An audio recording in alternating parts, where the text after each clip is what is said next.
मेरठ से बड़ी खबर मिल रही है, जहां अगवा की गई लड़की जो है पुलिस ने सहारनपुर से बरामद उसको कर लिया है। आरोपी पारस को भी पुलिस ने पकड़ लिया है।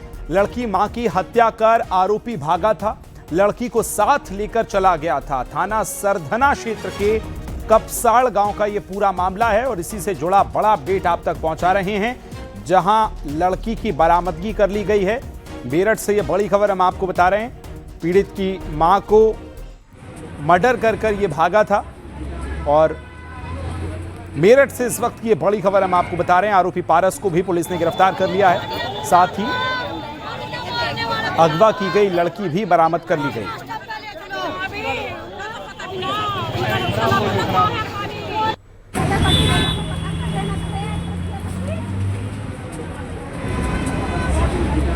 पकड़े गए हैं। मेरी बहन सही सलामत मिल गई है। ये पता नहीं सही सलामत मिली है नहीं मिली। कोई भी प्रशासन, कोई भी नेता, कोई भी मेरी बहन को जोर दबाव ना दे, जोर दबाव दे, कोई भी बयान गलत ना करवाए। ये मेरी अपील है। जो भी हो सही हो, कोई भी मेरी बहन को ना गलत उसमें भी आरोपी में ना दबा। अगर मेरी बहन सुन रही हो, वीडियो सुन रही हो, देख रही हो, तो बहन घबराना मत। तेरे लाखों भाई खड़े हैं, लाखों को मैं जान की बाजी लगाने पड़े लगा देंगे। घबराइए मत बिल्कुल भी। माँ तो गई, माँ तो मर गई। मुझे लगता है जी, क्योंकि कुछ लोग उसको डरा रहे होंगे, मार रहे, पीट रहे, छेड़ रहे होंगे जी, धमका रहे होंगे। घर से भैया को उठा लेंगे, बाप भी उठा लेंगे, सबको उठा लेंगे। सबको खतरा है।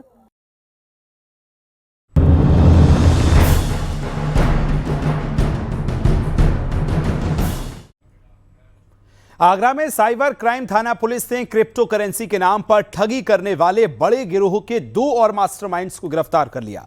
साइबर थाना में दर्ज मामले की जांच में यह सामने आया कि गैंग ने 6 राज्यों के हजारों लोगों से 50 करोड़ रुपए से अधिक की ठगी की। क्या है पूरा मामला, विस्तार से आपको दिखाते हैं।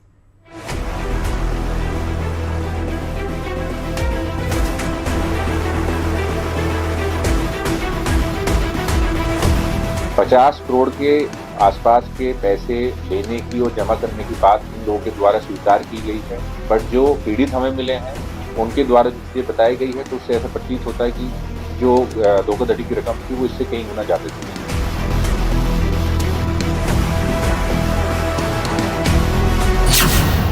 फर्जी क्रिप्टो करेंसी वेबसाइट से करोड़ों की ठगी।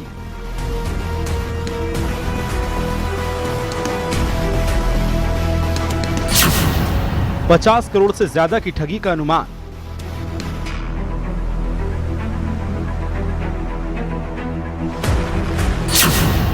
ट्रेडिंग ठगी के 2 और आरोपी अरेस्ट। आगरा में साइबर क्राइम थाना पुलिस ने क्रिप्टो करेंसी के नाम पर ठगी करने वाले बड़े गिरोह के 2 और मास्टरमाइंडों को गिरफ्तार कर लिया। इस गिरोह ने आगरा के कई लोगों से भी करोड़ों रुपए ठगे थे।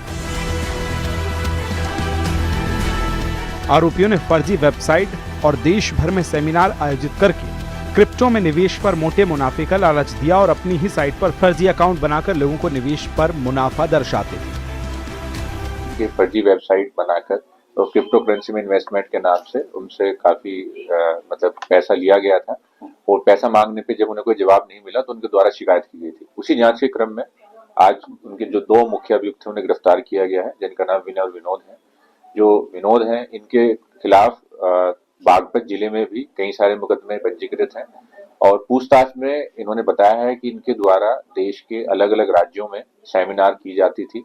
वह भोले भाले लोगों को क्रिप्टो करेंसी में इन्वेस्टमेंट के नाम पे उनसे फीस वसूली जाती थी और उसके बाद जब मोटी रकम ये लोग हड़प लेते थे तब वहां से शिफ्ट होकर एक नए शहर में नए लोगों को टारगेट करते थे।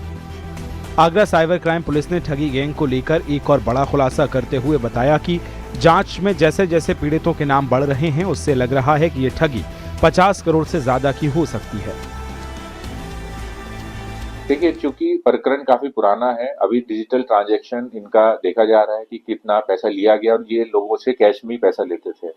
50 करोड़ के आसपास के पैसे लेने की और जमा करने की बात इन लोगों के द्वारा स्वीकार की गई है, बट जो पीड़ित हमें मिले हैं उनके द्वारा जो चीजें बताई गई है, तो उससे ऐसा प्रतीत होता है कि जो धोखाधड़ी की रकम थी वो इससे कहीं गुना ज्यादा थी। पुलिस ने बताया कि इस गैंग का नेटवर्क कई राज्यों तक फैला है। इस गिरोह ने भारी मुनाफे का झांसा देकर महिलाओं, युवाओं और कारोबारियों समेत हजारों लोगों को अपने जाल में फंसाया है।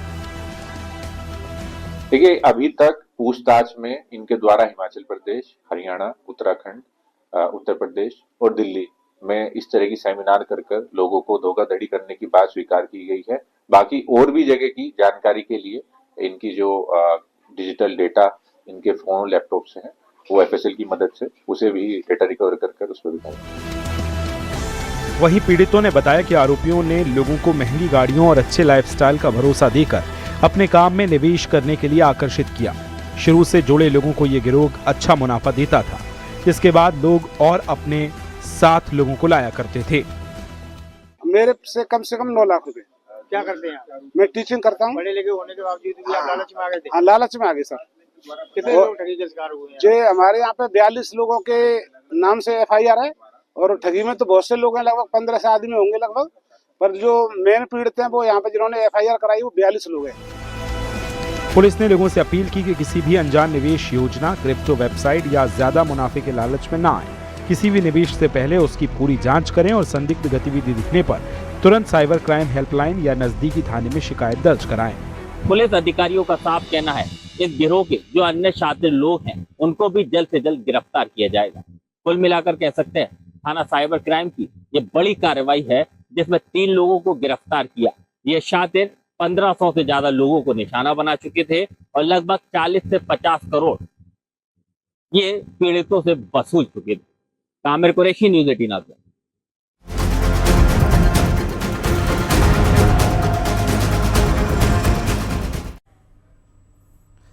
बहराइच के नानपारा क्षेत्र में चचेरे भाई की हत्या के मामले में कोर्ट ने बड़ा फैसला सुनाया और तंत्र मंत्र और बलि के नाम पर 10 साल के चचेरे भाई की हत्या करने वाले आरोपी चचेरे भाई को फांसी की सजा और 1 लाख रुपए जुर्माना उस पर लगाया गया है। क्या है पूरा मामला, इस रिपोर्ट में आपको दिखाते हैं।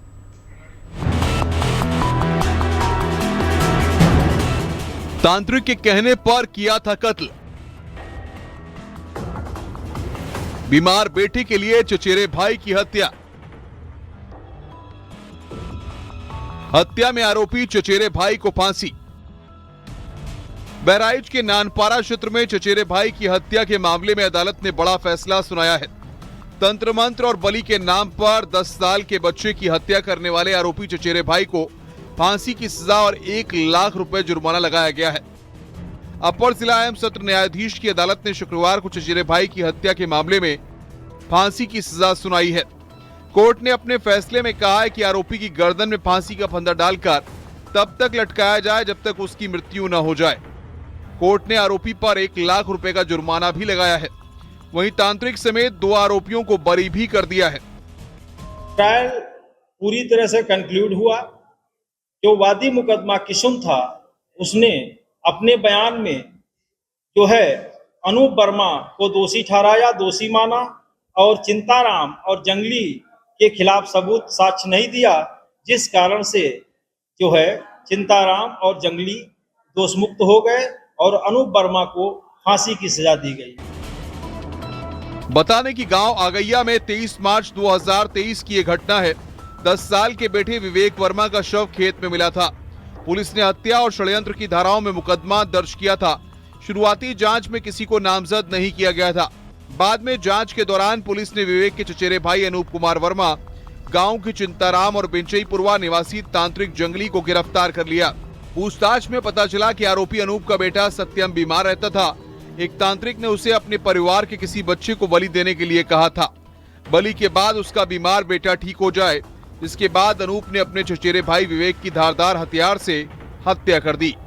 अनूप वर्मा का बेटा सत्यम बीमार रहता था, जिस कारण से तांत्रिकों ने उसको समझा रखा था कि तुम्हारा बेटा सत्यम तब ठीक होगा जब तुम अपने परिवार के किसी बच्चे की बलि चढ़ाओगे।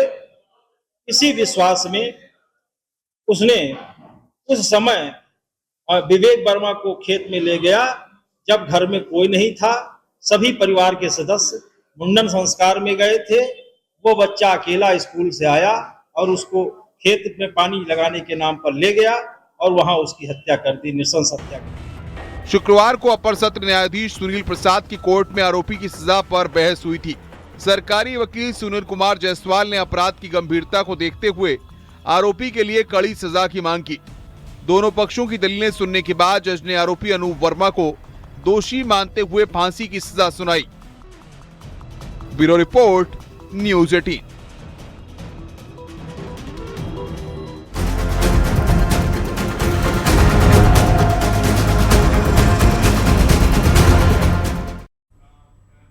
झांसी की पहली महिला ऑटो ड्राइवर अनीता चौधरी के हत्यारे को हाफ एनकाउंटर के बाद अरेस्ट कर लिया गया। आरोपी मुकेश ने पुलिस से बताया कि वो दूसरे को चाहती थी, इसलिए हत्या की गई। आरोपी मुकेश ने अनीता चौधरी मैरिज एनिवर्सरी की रात पर उसके 4 जनवरी को कनपट्टी पर गोली मारकर अनीता की हत्या कर दी। क्या है पूरा मामला, रिपोर्ट में दिखाते हैं। क्यों किया था बताओ? क्या करते थे? धोखा दिया था, हैं? वीडियो में दिख रहा ये शख्स है मुकेश झा, जिसे पुलिस ने हाफ एनकाउंटर के बाद गिरफ्तार कर लिया है। मुकेश झा ने कबूल किया है कि उसने ही झांसी की पहली महिला ऑटो चालक अनीता चौधरी की हत्या की है।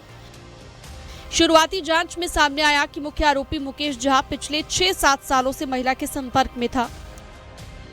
कुछ समय से दोनों के बीच विवाद चल रहा था। आरोपी ने प्यार में धोखा मिलने के बाद एनिवर्सरी की रात अनीता की गोली मारकर हत्या कर दी। चौधरी का कब? 5 तारीख को। कहाँ पे? हेलो, स्टेशन रोड पे। हाँ आइए। क्यों किया था? हाँ सर, हो गई। हैं? क्यों किया था बताओ? गुस्से में प्यार करते थे साहब। प्यार करते थे?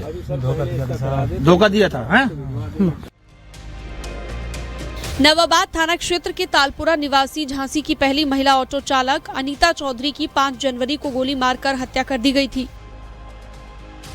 इस मामले में अनीता के पति दिलदार चौधरी ने मुकेश झा और बहनोई मनोज झा पर हत्या का आरोप लगाया था।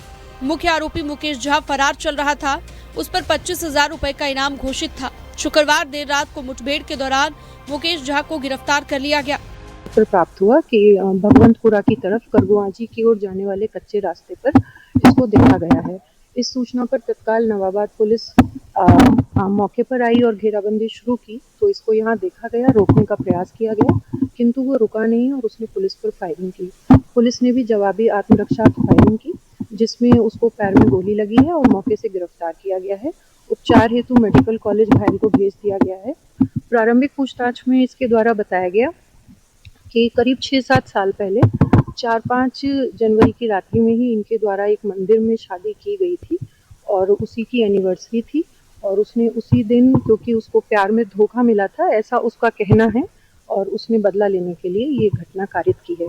बाकी इन सभी तथ्यों की गहनता से पड़ताल करते हुए अग्रिम विधिक प्रक्रिया शीघ्र ही पूरी जाएगी। इस मामले में मुकेश झा के पुत्र शिवम झा और बहनोई मनोज झा को पुलिस पहले ही गिरफ्तार कर चुकी है। ये जो उन्होंने शंका जाहिर की थी परिजनों ने, उसमें 3 लोगों को नामजद किया था, जिसमें मुख्य आरोपी यही मुकेश झा था, इसका बेटा, और मुकेश झा के बहनोई को भी उन्होंने नामित किया था। उन दोनों की अभी साक्ष्य जुटाए जा रहे हैं घटना में संलिप्तता के संदर्भ में, लेकिन अभी कोई पुष्टिकारक साक्ष्य हमारे पास नहीं है। लेकिन मुकेश झा की लोकेशन, सर्विलेंस और कई साक्ष्य ऐसे हैं जिससे उसकी घटना में संलिप्तता की पूर्ण साक्ष्य पुलिस के पास। आपको बता दें कि पोस्टमार्टम में खुलासा हुआ था कि अनीता की कनपट्टी में गोली मारी गई थी। गोली लगने के बाद वो गिर गई और गोली गले में फंस गई थी, जिस वजह से शुरुआत में मामला एक्सीडेंट जैसा प्रतीत हुआ। बाद में पोस्टमार्टम में गोली मिलने से हत्या की पुष्टि हुई। अभय श्रीमाली, न्यूज 18।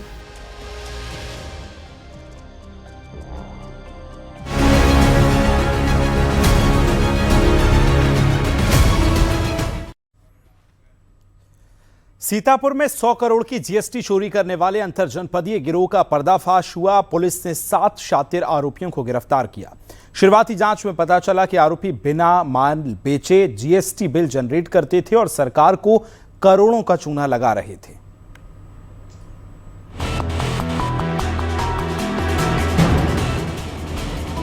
सौ करोड़ की जीएसटी चोरी का खुलासा। बोगस फॉर्म बनाकर जीएसटी की चोरी, 7 गिरफ्तारी। 8 लाख केस और 37 मोबाइल बरामद। सीतापुर में खैराबाद और स्वाट सर्विलांस पुलिस की टीम ने बड़ी कार्रवाई करते हुए 100 करोड़ की जीएसटी चोरी करने वाले अंतर जनपदीय गिरोह का पर्दाफाश किया है।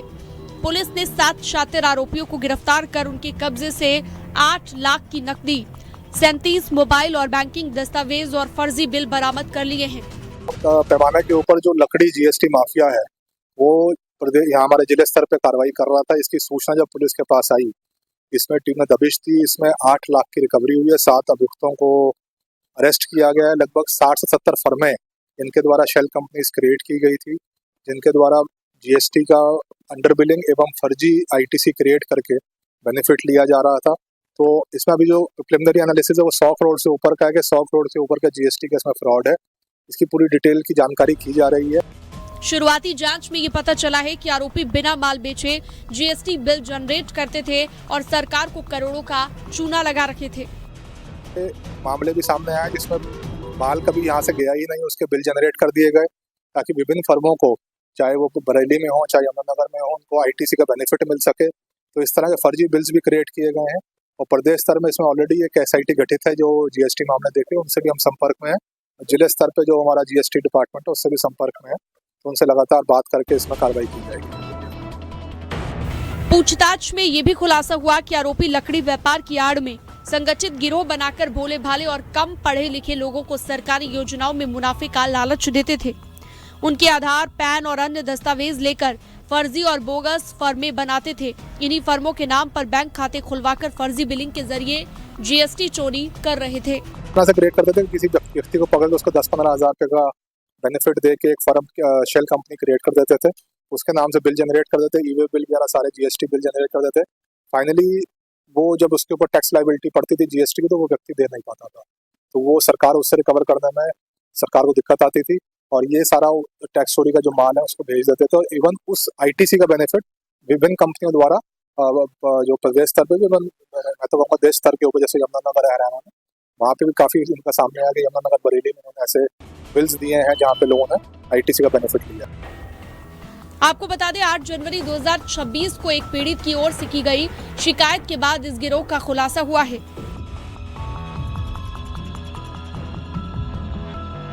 पुलिस अब इनकी कुंडली भी खंगालने में जुट गई है। अभी पुलिस एसपी का कहना है कि अभी इनके गैंग के जो और सदस्य हैं उनकी भी गहनता से छानबीन की जा रही है।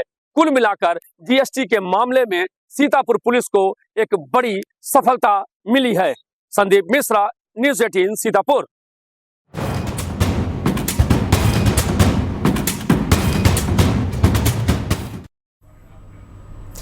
कानपुर में कार में नाबालिग का अपहरण कर गैंगरेप का सनसनीखेज मामला सामने आया, जहां भीमसेन चौकी प्रभारी दरोगा अमित मौर्य की 2 दिन से अधिक समय तक गिरफ्तारी न होने पर आरोपी पर 50,000 रुपए का इनाम घोषित किया गया। साथ ही इंस्पेक्टर को निलंबित कर दिया गया और एक साथ ही एसीपी को लाइन हाजिर कर दिया गया। रिपोर्ट आपको दिखा रहे हैं।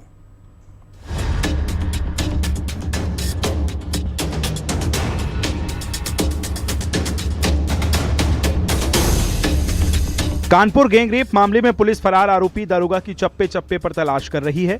वहीं पुलिस ने आरोपी दरोगा अमित मौर्य पर 50,000 रुपए का इनाम भी घोषित किया।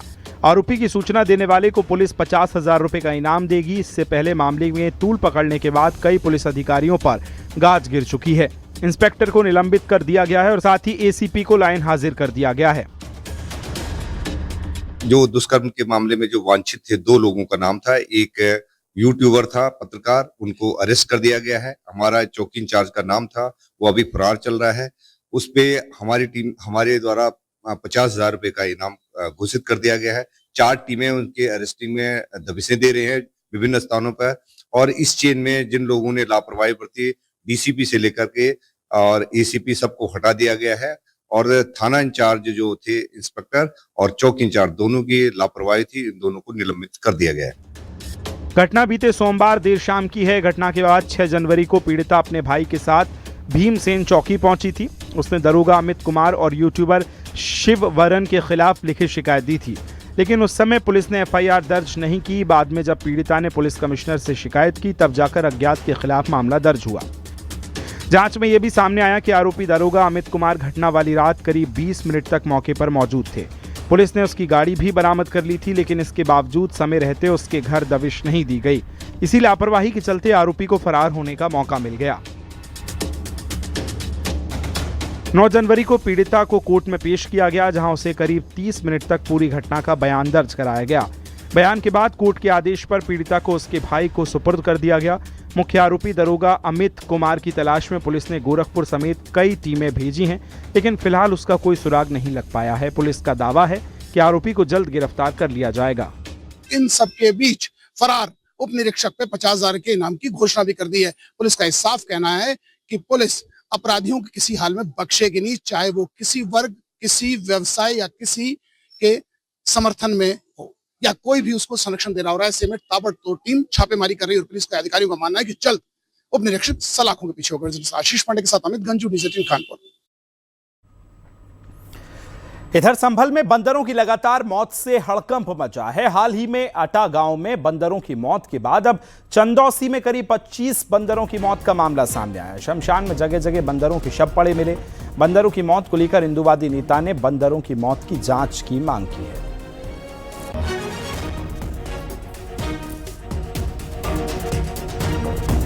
तो बंदर मारे जा चुके थे। हमने प्रशासन को इसे खबर भी करी है और हम तो ये चाहते हैं कि उन जो बंदर मृत हैं उनके सबका पोस्टमार्टम होना चाहिए कि आखिर इसमें क्या है, क्योंकि चौकीदार ने ये भी अंदेशा जताया है कि हो सकता है किसी ने इन्हें कोई विषैला पदार्थ इन्हें खिला दिया हो। और जैसे कि अभी समीप में 8 ग्राम में रहस्यमयी मृत्यु भी हुई है बंदरों की, तो वो बता रहे हैं कोई बीमारी भी है। अगर बीमारी भी है तो इसका भी पता लगना चाहिए।